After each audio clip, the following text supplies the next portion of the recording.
No Mais Amigos, o Realidade em Pauta de hoje vai abordar um assunto muito pertinente nesse tempo de pandemia, em que as crianças estão na companhia dos pais e muitas vezes os pais precisam trabalhar e, como uma forma de entretenimento, os pais deixam seus filhos com o celular.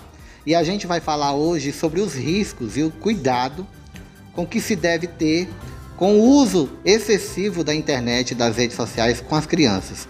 E para falar sobre esse assunto, ao meu lado, a psicóloga que presta relevantes serviços ao Departamento de Apoio ao Estudante, vinculado à Secretaria de Educação do município de Eusébio, Rayane Bastos, a quem eu quero agradecer por demais. E sendo aqui objetivo, Rayane, muito obrigado pela entrevista, eu lhe pergunto, quais os principais riscos que uma criança ou adolescente corre ao utilizar as redes sociais sem a supervisão de um adulto ou responsável? Quando a gente pensa em redes sociais, quando a gente pensa em tecnologia, a gente pensa também nos benefícios que ela nos traz, né? Que é a questão de aproximação, de informação, de troca de ideias, né? Nessa pandemia, a tecnologia e as redes sociais trouxeram muitas coisas relevantes para a gente, que foi justamente essa troca, né? Essa relação, manter essa relação. Mas sim, né, quando a gente pensa nos perigos, quais são esses perigos? Que é justamente esse benefício, né, de ter acesso a essas informações, de ter a acessibilidade de muitas informações. Então, assim, as crianças e adolescentes acabam tendo acesso a essas informações que não são da faixa etária, né, deles, e por isso a importância dos pais terem esse monitoramento. Outra questão que a gente pode trazer das redes sociais é a questão da saúde mental, da autoestima, porque assim, quando a gente pensa em rede social, a gente pensa em dois mundos, né? O mundo ideal e o mundo real. O que eu quero dizer com isso? Que nas redes sociais as pessoas sempre estão muito felizes, né? É uma vida que a gente acaba não tendo acesso de tanta felicidade, de ser demonstrar tanta perfeição. Então, para a criança e para o adolescente ter acesso a essas informações, acaba meio que trazendo para um mundo que eles idealizam, mas que não é real, né? E aí pode afetar a autoestima, pode adquirir ansiedade, pode adquirir dependência também do uso dessas redes, né? Se a gente for pensar na intensidade que esses alunos, que essas crianças, que esses adolescentes, eles utilizam, né? Pode trazer essa questão da dependência. E também quando a gente pensa na questão do desenvolvimento cognitivo, também pode estar trazendo se tornar algo negativo mediante essa intensidade. Em qual quesito, né? Na questão da aprendizagem, de acabar um pouco afetando a concentração, o rendimento escolar, como também insônia, né? Mediante a essas questões. Então, assim, é importante a gente pensar nesses riscos que acabam tendo um entrelaço, porque existe um benefício da rede social e, mediante esse benefício, pode trazer esses riscos. Dentro desse seu rico relato, quando a criança demonstra uma irritação, uma impaciência no seu dia a dia, e quando o rendimento escolar dele está caindo, isso demonstra de que aquele tempo que ele está passando ali na internet, no celular, isso não está sendo benéfico para ele. Isso é um ponto que tem que ser observado pelos pais. Isso, exatamente. E a gente aqui do DAI, né, como município de Eusébio, a gente tem, ao meu ver, esse benefício de ter acesso ao DAI, que tem profissionais que podem estar auxiliando os pais nesse quesito, né? Os profissionais de psicologia, que podem estar fazendo acompanhamento com esses alunos e também dando esse suporte para os pais de como fazer esse monitoramento, né, das redes sociais. Rayane, existe a idade certa para começar a usar as redes sociais? Bom, se a gente for pensar assim, no teórico mesmo, né, do que as redes sociais nos traz, os especialistas apontam, né, de regras, 13 anos para se usar, né, mais ou menos. Só que assim, é importante que os pais saibam fazer essa análise.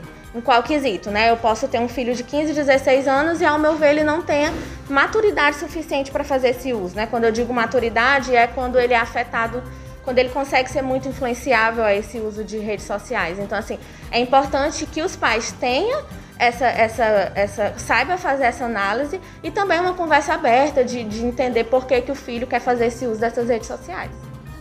Essa boa relação entre pais e filhos, isso é muito importante até para esse momento decisório, se ele deve ter ou não uma página, um perfil nas redes sociais, porque essa proximidade, esse vínculo, isso possibilita compreender realmente se o filho tem condições de ter uma rede social e com quem ele conversa. Mas é importante também, se os pais têm as redes sociais deles, ser amigo, acompanhar, seguir o filho, até para ver os amigos, o que ele anda vendo. Isso é marcar território. Exatamente. Até poder mostrar que não precisa ser uma relação somente de regras, é uma relação de apoio, de entender qual é o sentido daquela foto, dele postar, como foi que ele se sentiu, né? Se existe essa questão do autoestima, da necessidade de curtidas, da necessidade de likes, ou se é só a vontade mesmo de postar, de compartilhar. Então, é de suma importância esse vínculo, esse diálogo entre pais e filhos. Quais os cuidados que os pais devem ter e quais as questões às quais eles devem ficar atentos? A ferramenta principal, que é o que a gente estava falando, que é o diálogo, né, sem dúvidas, e ter esse cuidado com que o filho, com quem que o filho conversa, se fica de madrugada, vamos supor, nas redes sociais, o que é que ele fica fazendo, com quem que ele está conversando, mas o principal de tudo é poder monitorar o conteúdo que ele está tendo acesso, porque como eu falei, né, as redes sociais, a tecnologia traz pra gente muitas informações e facilidade de ter acesso a essas informações. Então, assim, na maioria das vezes, são vídeos, são textos, são músicas, são algumas questões que não é da faixa etária da criança, do adolescente, e acaba tendo acesso a essas informações. Então, assim, quando existe um vínculo do pai poder saber qual é esse conteúdo que a criança e o adolescente está tendo acesso, então ele consegue mediar, né? Tentar orientar e mostrar que essa temática é a forma certa de ser explicada. Você acha que os pais devem ter acesso às senhas das redes sociais dos filhos? Assim, antes da gente pensar sobre essa pergunta, é importante a gente entender qual o sentido de ter a senha desse filho, né? Qual o objetivo? É por segurança ou é por desconfiança dessa criança, desse adolescente? Então, assim, por quê? Então, é importante também a gente pensar, se eu permito que meu filho tenha essa rede social, automaticamente eu tô querendo dizer que ele tem a maturidade para ter essa rede social, né? Então, assim, se eu tenho acesso ou não a essa senha, o que é que eu quero com isso? Por que invadir a privacidade? Porque se meu filho não tem maturidade para ter rede social, então por que a insegurança de deixar ele com a senha? Mas lembrando, isso não tem nada a ver com a questão do monitoramento. Tendo a senha ou não, é de suma importância ter esse monitoramento, né? Diário, né? E se for para ter acesso à rede do filho, que tenha junto com ele, né? Vamos lá, vamos entrar no seu perfil, me mostra as pessoas que você curte, qual o contato que você tem com elas, o que é que você mais tem curtido, né? Então, assim, ter esse vínculo de confiança, mas monitorando. Então é necessário também monitorar o conteúdo em que os filhos acessam a internet, Rayane? Com certeza. Porque como eu falei, né, muito acesso, muitas informações. A gente tem uma facilidade muito grande de diversos temas, vir pesquisar na tecnologia, nas redes sociais e ter acesso a eles. E quando eu falo assim do diálogo, é justamente sobre essas temáticas. Às vezes o filho tem curiosidade nesse tema, mas não tem proximidade de falar com o pai e tirar dúvidas. Então vai nas redes sociais ou pergunta a algum amigo e aí essa informação é dada de uma forma não educativa, né? É só jogada. Né? E aí traz curiosidade, traz dúvidas, então assim, é importante que os pais estejam abertos a essas conversas, né? Para ter acesso a esse conteúdo e tirar as dúvidas dos filhos. A internet não é um ambiente, uma terra sem lei, né? E tudo que a gente acessa fica no histórico lá, e até sugiro aos pais que estão acompanhando essa matéria, de que talvez você não consiga ter, não se atente só a olhar as redes sociais, o Instagram, o Facebook do filho, não. Vá lá no histórico também, de quais os sites que ele acessou, a que horas, né? Porque muitas vezes o filho ele passa a ter acesso a alguns conteúdos até impróprio para a idade deles, no momento em que os pais não estão em casa, no momento em que está sozinho. Então tem que ser observado isso. Foi muito interessante essa sua citação. Mas essa questão de controlar o horário, ter horário específico para acesso à internet, porque muitas vezes o filho quer entrar pela madrugada, virar à noite nos jogos, né? E tem que existir esse regramento em termos desse horário. Isso é muito importante até para a saúde mental da criança. Com certeza, porque assim, se está acessando de madrugada, está afetando o sono, né? Então pode adquirir insônia devido a isso. E é importante a gente até pensar um pouco que assim, os pais, de uma forma geral, acabam monitorando muito a vida dos filhos do real, como por exemplo, né?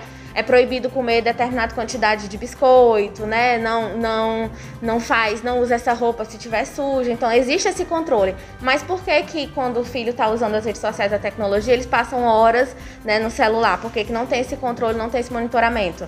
É importante que tenha essa regra, né, esse cronograma. Tal hora no celular, tal hora para outras atividades, tal hora para alimentação. Assim, da mesma maneira que existe regra para alimentação, é importante existir regra para o uso da tecnologia. Eu gostaria que você falasse um pouco sobre esse trabalho que é desenvolvido aqui no Departamento de Apoio ao Estudante, que é vinculado à Secretaria de Educação, a quem eu quero agradecer ao secretário, Dr. Júlio César, pela presteza de abrir esse espaço para que a gente pudesse estar aqui. Quero também agradecer de maneira bem carinhosa a Carmosa, que prontamente atendeu o pedido da nossa equipe para que essa entrevista acontecesse, abordando esse tema. E, claro, principalmente a você, por essas informações tão importantes. Mas me fale um pouco sobre o trabalho do Departamento de Apoio ao Estudante e até dentro desse assunto que a gente está abordando hoje. Pronto, como você falou, o Departamento de Apoio ao Estudante, a gente atende diretamente as escolas do município, né? Crianças, adolescentes, professores, família dessas crianças. E assim, nosso departamento é formado por psicólogos e por psicopedagogos. A gente faz justamente esse trabalho, esse atendimento individual ou em grupo, né? E aí, atualmente, a gente, na pandemia, a tecnologia ela ficou muito próxima da criança e do adolescente, né? Porque assim, antes a tecnologia era somente para um entretenimento. Hoje a criança ou adolescente assiste aulas, né? Faz atividades nessa tecnologia. Então, assim, o monitoramento tem que ser ainda mais delicado, né? Porque às vezes assim, mãe, tô fazendo atividade da escola e tá acessando outro conteúdo, né? Então é importante que os pais possam observar. E a gente do DAE, a gente trabalha justamente com esse suporte para as famílias, né? Famílias que às vezes chegam pra gente não conseguem ter esse controle, né, do filho nesses acessos das redes sociais, a gente dá esse suporte, a gente dá esse acompanhamento, a gente está inclusive à disposição. E claro, né, agradecer também aqui esse cuidado, essa importância que o município tem com a saúde mental, né? Eu, quanto psicóloga, me sinto muito privilegiada de estar no município que tem esse cuidado, que não seria suficiente se não fosse o apoio do Dr. Arcilon, do prefeito, que dá total liberdade para a gente nesse cuidado da saúde mental, como também o professor Júlio, que chegou e deu apoio total ao departamento, inclusive nesse momento de pandemia, né, que a gente teve que se readaptar em atendimentos online, em alguns atendimentos presenciais em caso de emergência. Então, assim, já aproveitando, né, o Departamento de Apoio ao Estudante, você que é aluno, você que é criança, adolescente ou família, vê essa necessidade, né, desse acompanhamento, tem curiosidade, acha que o filho precisa de acompanhamento psicológico, nós estamos à disposição, né, basta entrar em contato com a gente por redes sociais, né, ou através do nosso endereço, que a gente vai estar dando esse suporte para vocês com certeza. Muito obrigado pelos esclarecimentos e é o que eu digo sempre, quem marca o nosso tempo, faz história e notícia, passa por aqui.